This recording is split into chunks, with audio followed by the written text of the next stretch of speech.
আমি ডক্টর সুবিদিন সরকার। আজ আমরা এই নাটকটি মঞ্চস্থ করলাম। আমরা এই কারণে বলছি, মঞ্চে হয়তো আমায় একা দেখেছেন, কিন্তু নাটক এমন একটা বিষয়, একা তো হয় না।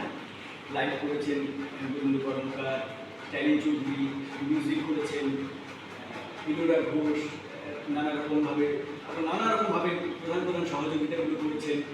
আরও অনেক অনেক আছে, অনেকের নাম সবার বলা হচ্ছে না, কেন বলা হয় সবসময় সবার নাম তারা সামনে আসতেও চান না, কিন্তু তারা নেপথ্যে থেকে প্রচুর প্রচুর কাজ করেন, প্রচুর সহযোগিতা করেন, নাহলে সামনে থেকে কাজটা করা যায় না। আর আমি এই নাটকের ভিতর দিয়ে আমরা এরকম বেশ কয়েকটি সোলো পারফরমেন্স আছে, একক অভিনীত নাটক। এগুলোর মধ্যে দিয়ে আমরা সব নাটকের মধ্যে দিয়েই নানা রকম মেসেজ দেওয়ার চেষ্টা করি। মেসেজ নতুন কিছু নয়, আমরা সবাই সব কিছু জানি, তবুও নাটকটা করার মানে হচ্ছে যে ব্যাপারটা এইরকম, কাউকে যদি বলি ভাই তুমি মারামারি করো না, দাঙ্গা করো না, সবাই শুনে হ্যাঁ মানুষকে ঠিক কথা বলছে। কিন্তু যদি সেই দাঙ্গার ভয়াবহতা আমরা মঞ্চের উপরে দেখাই, তাহলে সেই যে একটা ভয়াবহ ব্যাপার, তারপরে তার যে করুণ অবস্থা হয় পরিস্থিতি পরিবেশে, তাতে মানুষের ভয় পায়, মানুষের শিক্ষা পায়, মানুষের মনে থাকে না এটা কোনটা আমাদের করা উচিত, কোনটা উচিত নয়। এই কথা মাথায় রেখেই আমি নাটক করি, ছবি আঁকি, গান গাই, যা কিছু করি, ঠিক এই বিষয়টাকে মাথায় রেখে। আমরা সবাই সব কিছু জানি, তার সঙ্গেও আমাদের একটু মনে করানোর দরকার হয়। আর এটা যে শুধু পরিস্থিতি মানে সমস্যা মনে করানো তা নয়, আমরা অনেক আনন্দের মুহূর্ত এভাবেই ভাগ করি। কোনো কিছু ভালো লেগেছে, কোনো কিছু মন্দ লেগেছে, আরও ভালো লেগেছে, আরও খারাপ লেগেছে, সব কিছুই আমরা এইভাবে ভাগ করে দিই। প্রত্যেকের বলার কথাগুলো আমরা এইভাবে বলি। আজকে যে নাটকটা আমি মঞ্চস্থ করলাম ঠিক ঠিকানা, এটি যারা দেখতে এসেছেন তারা তো দেখেছেন, যারা দেখতে আসেননি তাদের সবাইকে করজোড়ে আমার বিনতি, যদি আসেন আমার ভালো লাগবে, আপনাদের দেখিয়ে আমি ধন্য হব। আর আপনারা এলে আমি এইটুকু বলতে পারি, আবার আপনাদের জানা জিনিসই একটু অন্যভাবে জানবেন, অন্যভাবে পাবেন।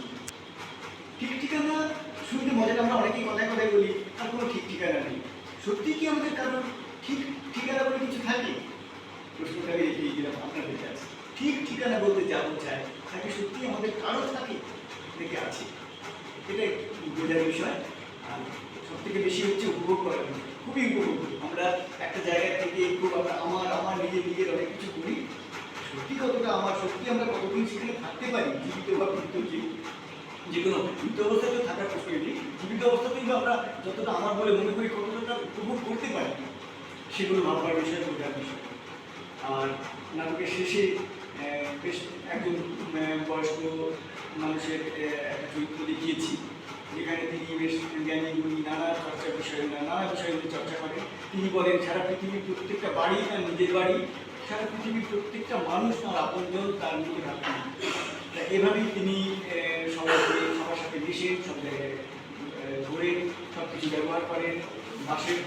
বাস স্ট্যান্ডে যাত্রী প্রতীক্ষালয় থেকে শুরু করে অফিস, হাসপাতাল, সব জায়গাতে তিনি তার নিজের বাড়ির মতো করে ব্যবহার করেন।